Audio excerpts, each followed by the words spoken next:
আমরা দুই ভাই বোনই বাবা মার অন্তঃপ্রাণ। বা আমরা খুবই ছোট্ট পরিবার এবং বাবা মার কাছে খুবই আদরে বেড়ে উঠছিলাম। হঠাৎ বাবা মা ভালো ছেলে দেখে বিয়ে দিয়ে দেন, ভালো ঘর ভালো বর। তারাও দুই ভাই একটা পরিবার, অবস্থাশালী। এই জন্য বাবা মা আর না করলেন না। আমার হাজবেন্ড দেশের বাইরে থাকে, আর আমার যিনি দেবো সে আমার সাথে একই ক্লাসে পড়ে।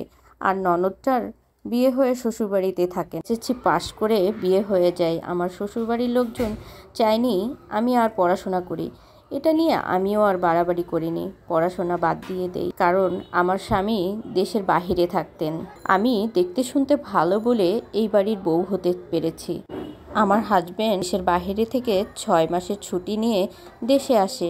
সেই সময়ই আমাদের বিয়েটা হয় এবং সে আমার অনেক টেক কেয়ার করে, অনেক ভালোবাসে। 6 মাস থাকার পরে সে দেশের বাইরে আবার চলে যান। আমার শ্বশুরবাড়ির লোক সবাই আদর করে, পাশে বসে গল্প শোনায়। তারা আমাকে কোনো কাজেই হাত দিতে দেন না, সব কিছুর দিক থেকে অনেক ভালো তারা সবাই। শুধু সমস্যা একটাই, বাড়ি যেতে দেন না, কারণ আমার বাবা গরিব।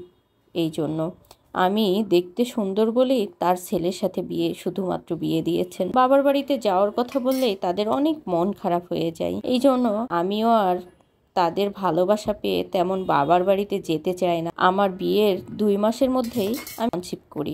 আমি কনসিভ করাতে আমার শ্বশুর বাড়ির লোকজন এত বেশি খুশি হয়েছিলেন। আনন্দে আনন্দে 3 মাস যাওয়ার পরে আমার স্বামীর বিদেশ যাওয়ার সময় হয়ে যায়। তার ভিসা চলে আসার পর থেকে আমার অনেক বেশি মন খারাপ হতো, কান্নাকাটি করতাম। আমি লোকটাকে ভীষণভাবে ভালোবেসে ফেলি, সেও আমাকে খুব ভালোবাসে।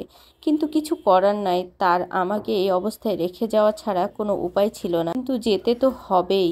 ভাই সবার হাতে তুলে আমাকে রেখে যায়, যেন তারা ভালো করে আমাকে রাখে।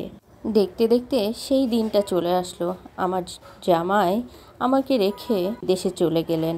আর যাওয়ার আগে সে তার বাপ মা ভাই বোনকে বারবার শুধু আমাকে ভালো রাখার কথাটাই বলে গেলেন। সে চলে যাওয়ার পর সারাদিন আমি ফোনে তার সাথে কথা বলতাম। সে আমার সাথে সারাদিন যখন সময় পেত তখনই ফোনে কথা বলতো।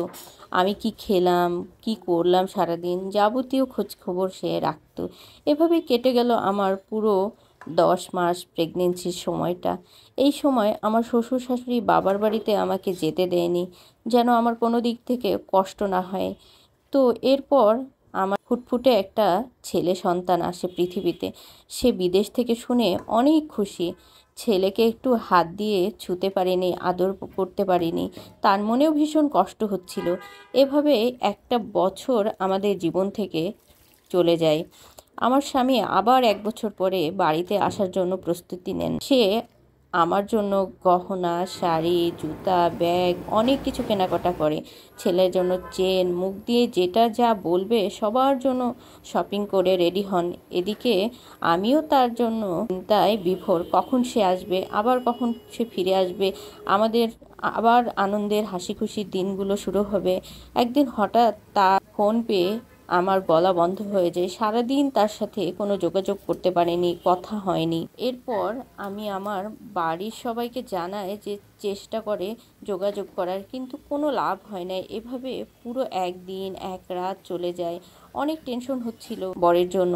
এরপর হঠাৎ তার রুমমেট ফোন করে আমাকে জানায় আমার স্বামী ওখানে রোড অ্যাক্সিডেন্ট করেছেন। এটা শুনে আমাদের শ্বশুর বাড়িতে আমি সহ সবাই কান্নাকাটির রোল পড়ে গেল। আত্মীয় স্বজন সবাই বাসায় চলে আসলো। চিন্তায় আর কষ্টে একেবারে শেষ হয়ে যাচ্ছিলাম। আমার পরিবারের বাবা মা সবাই আসলো। পরিবারের অন্যান্য সদস্যরা সবাই আমাকে সান্ত্বনা দেওয়ার চেষ্টা করছিল, যেন আমি একটু সান্ত্বনা পাই, কান্নাকাটি কম করে। আমার বরের লাশ বাংলাদেশে এনে দাফন করানো হলো। আমার বর মারা যাওয়ার 1 সপ্তাহ পার হলো। আমার বাবা মা বাড়িতে যাওয়ার সময় আমাকে আর আমার ছেলেকে তাদের সাথে নিয়ে যেতে চাই। এই সময় আমার শ্বশুর শাশুড়ি আমার বাবা মার হাতে পায়ে ধরে কান্নাকাটি করে আমাকে রেখে যেতে বলে। তাদের একটাই কথা, তারা তো আর তাদের ছেলেকে ফিরে পাবে না, কিন্তু তাদের নাতি, তাদের একমাত্র বংশধরকে যেন আমি নিয়ে না চলে যাই। তাদের একমাত্র বংশের প্রদীপ আমার ছেলেটাকে তারা কখনোই তাদের কাছ ছাড়া করবে না, এটা আমার শাশুড়ি সাফ জানিয়ে দিলেন। এখন সবাই কি নিয়ে যেন কানাঘোষা করছিল। এখন সবাই সরাসরি আমার শ্বশুর শাশুড়ি এবং বাবা মাকে এসে বলল আমি যেন আমার দেবরকে বিয়ে করে বাড়িতে থেকে যাই, তাহলে সম্পর্কটাও থেকে গেল, সাথে ছেলে এতিম হবে না। আমি কি করব ঠিক বুঝে পাচ্ছিলাম না। আমার শ্বশুর শাশুড়ি রাজি হয়ে যায়, কারণ তারা চাচ্ছিল না আমি তাদের বাড়ি থেকে বের হই এবং তাদের একমাত্র বংশের প্রদীপটা তাদের বাড়ি থেকে বের হোক। আমি শুধু একটা কথাই ভাবছিলাম, যাকে ছোট ভাইয়ের নজরে দেখেছি, যার সাথে সবসময় খুনসুটির সম্পর্ক, তাকে কিভাবে স্বামী হিসাবে আমি মেনে নিব।